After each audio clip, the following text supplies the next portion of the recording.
Mesdames et messieurs, bonjour, excellent début de semaine. Nous sommes lundi 23 février 2025. C'est un grand plaisir pour moi de savoir que vous êtes nombreux en ce moment. Vous nous suivez, donc vous suivez la revue de presse sur les antennes de Gloire en Gloire Télévision. Notre revue de presse de ce lundi va tabler plus sur 4 sujets que les médias congolais ont commentés dans leurs colonnes. Il s'agit premièrement de la sortie médiatique de l'ancien président de la RDC, Joseph Kabila Kabange, qui a accordé la parole à un journal sud-africain et dans lequel il est en train d'accuser son successeur Félix Tshisekedi d'être, n'est-ce pas, à la base de la crise actuelle du pays. Alors que vous savez très bien, depuis longtemps, le président Tshisekedi et son parti, l'UDPS, est entré, donc, sont en train d'accuser, étaient en train d'accuser Joseph Kabila d'être instigateur derrière les mouvements rebelles qui sévissent au niveau de l'est du pays. Le deuxième sujet d'actualité de ce lundi 23 février, c'est la sortie, la libération de Jean-Marc Akaboud de la prison centrale de Makala. Et les médias congolais s'intéressent aussi à la résolution 2773 du Conseil de sécurité de l'ONU qui demande aux rebelles du M23, aux troupes rwandaises et aux rebelles de l'AFC, Alliance Fleuve Congo, de libérer, de cesser les faits à l'est du pays. Mais on a également l'autre sujet d'actualité d'ailleurs qui est saillant, c'est la rencontre entre le président Félix Tshisekedi Tshilombo et les élus de l'Union sacrée de la nation. Merci une fois de plus, bienvenue sur cette revue de presse. Nous ouvrons les balles avec le journal, le site internet dépêche.cd, guerre dans l'est de la RDC, le Conseil de sécurité de l'ONU contraint le Rwanda de cesser tout soutien au M23. Dans cette résolution, nous fait savoir dépêche.cd, le Conseil condamne fermement la prise de contrôle par les M23 le 28 janvier de Goma, la capitale de la province du Nord Kivu, ainsi que de son aéroport international. Il condamne également la prise par les rebelles le 14 février de Bukavu, la capitale du Sud Kivu. Pour Kinshasa, commente 7 sur 7.cd, le vote de cette résolution est une victoire diplomatique majeure pour les ministres de la communication et des médias. Ces votes démontrent que le mensonge du Rwanda sur l'est de la RDC ne sauront altérer la vérité connue du monde entier. Il appelle les Rwandais à quitter les territoires congolais. Déplorant la réaction tardive de l'ONU, renchérit actualité.cd, Kinshasa exige la mise en œuvre sans délai de la résolution ordonnant la cessation des hostilités et le retrait des troupes rwandaises. Comme le temps se venge de ce qui se passe de lui, la résolution 2773, entre parenthèses 2025, du Conseil de sécurité de l'ONU du 21 février 2025 a vidé la substance de l'objet prétendu de ce forum 5OSCC, affirme un observateur de la géopolitique des Grands Lacs, contacté par l'Avenir. Ces derniers pointent du doigt l'origine des auteurs de la crise sécuritaire et en indiquant les étapes pour mettre fin à cette crise sécuritaire et ses corollaires dans la partie est de la RDC, sans oublier le cadre légal des éventuels pourparlers et leurs auteurs. Dans un autre chapitre, le président Félix Antoine Tshisekedi a annoncé samedi 22 février aux membres de sa famille politique son projet de formation d'un gouvernement d'union nationale, symbole d'une coalition nationale contre l'ennemi de la République démocratique du Congo lors d'un échange avec des députés et des sénateurs de la majorité, rapporte l'agence congolaise de presse. Cette initiative vise à rassembler les forces politiques congolaises dans un contexte de crise, en particulier face à l'agression extérieure, explique le journal Les Potentiels. Le président Félix Tshisekedi a affirmé vouloir entamer incessamment, indique la prospérité des consultations auprès des forces vives de la nation en vue de consacrer une nouvelle dynamique de gestion de la crise pouvant déboucher sur la formation d'un gouvernement dit d'union nationale.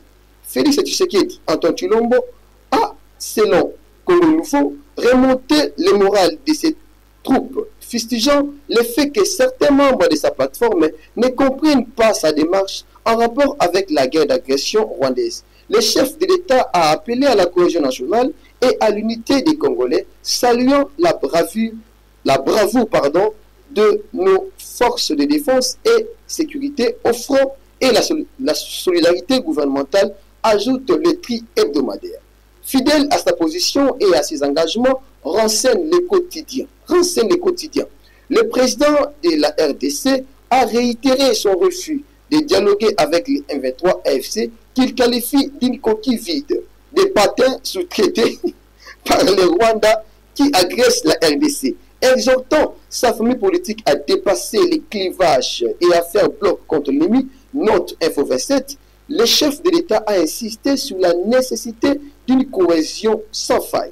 Saluant les efforts des FARDC et les avancées diplomatiques, explique le journal. Le journal, je vous dis toujours, nous avons un journal qui s'appelle Le Journal. Il a appelé à une mobilisation générale, convaincu que seule une RDC unie et déterminée va triompher. Par ailleurs, fait remarquer Mediacongo.net, le chef de l'État a également informé ses partisans de la mise en place d'une nouvelle équipe dirigeante au sein de sa plateforme politique, l'Union sacrée de la nation, en raison des résultats insatisfaisants de l'actuelle direction. Joseph Kabila sort de son silence, note les journaux congolais. Dans un autre registre, la presse de la RDC revient sur la prise de parole de Joseph Kabila. Congo Nouveau titre. Kabila sort de son silence et répond à Tshisekedi.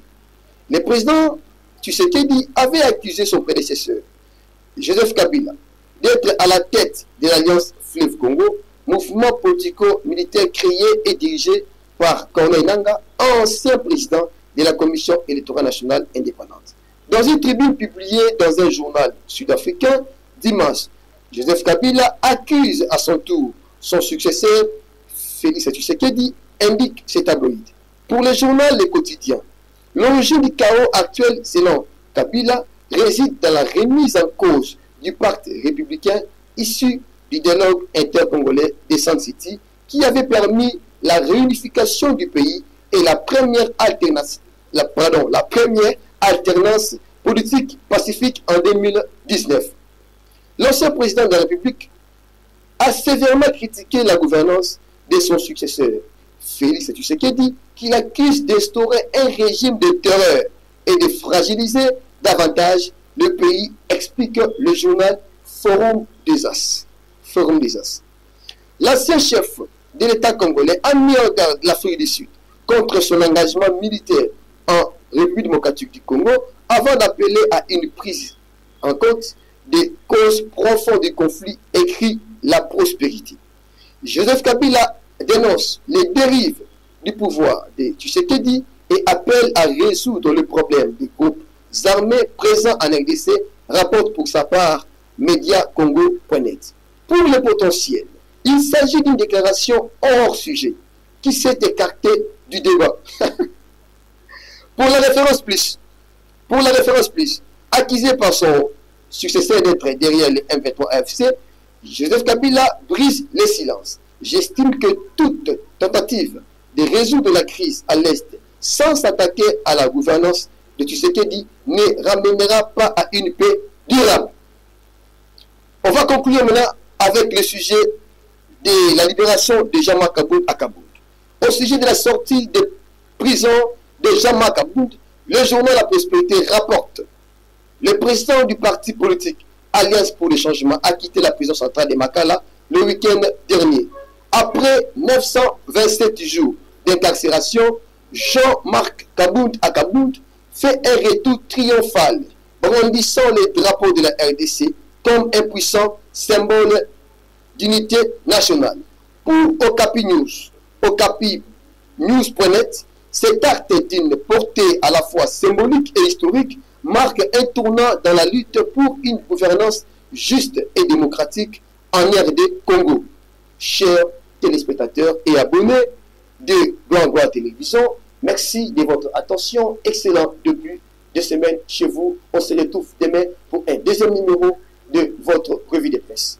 Merci. Portez-vous.